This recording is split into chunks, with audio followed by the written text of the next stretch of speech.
property binding pattern.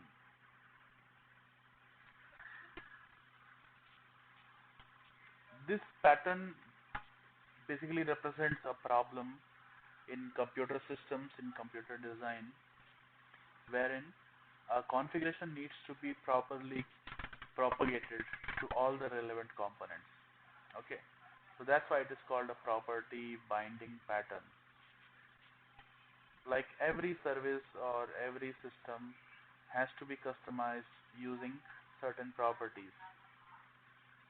For example, uh, a backend service has number of threads or number of servers, number of sockets, IP address of remote system, port address of remote system, local address, name, admin address, all those things are as a configuration property.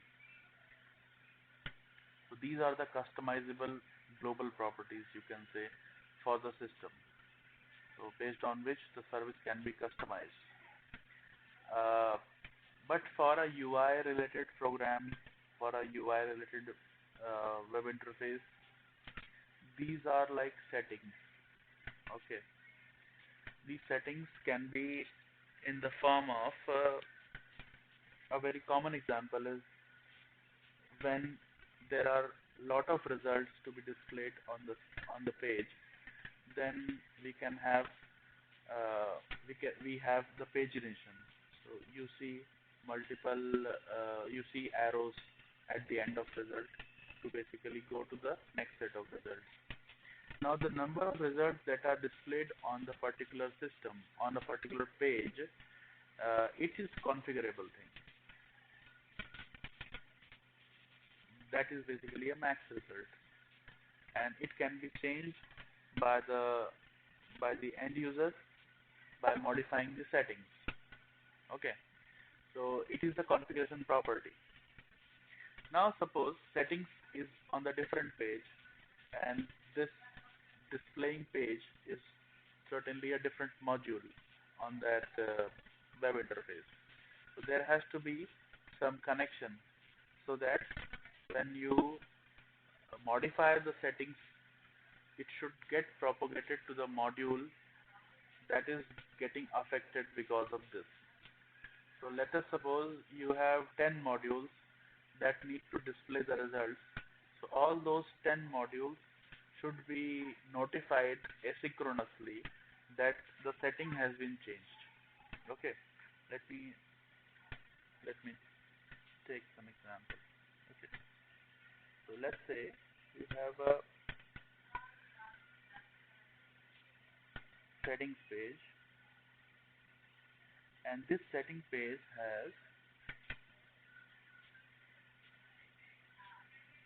several properties. Okay, property 1, property 2, property 3.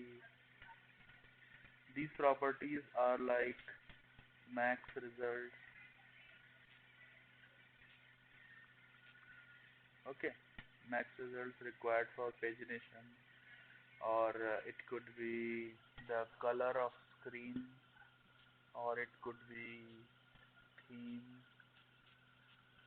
etc. Okay. Now when there will be a settings page for modifying these properties, and the end user can modify these properties, it is perfectly fine.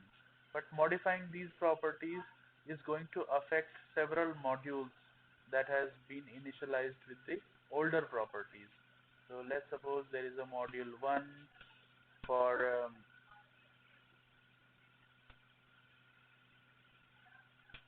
listing employees. Okay, employees module.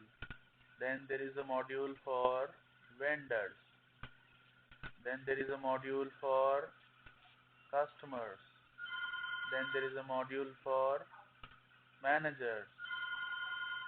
All these modules need these updated properties so that they can render everything successfully. So for this, we have to implement some kind of pattern that basically results into proper propagation of these properties. Okay, so these properties need to be propagated to these modules. So for this, we have to implement the observer pattern. Okay, these modules basically register with the settings module, and that registration basically results into asynchronously when these properties change, the property gets notified. Okay, so this results into a observer pattern. Okay, so from module, when the module 1 comes up, it sends the registration for property 1, property 2, like that, property 1 to the settings. Okay, and when there is a change, there is a delta on settings, it notifies the module,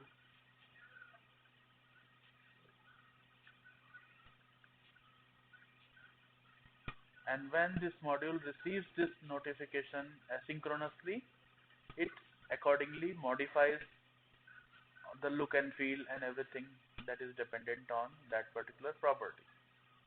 Okay, so that's all about the property binding pattern.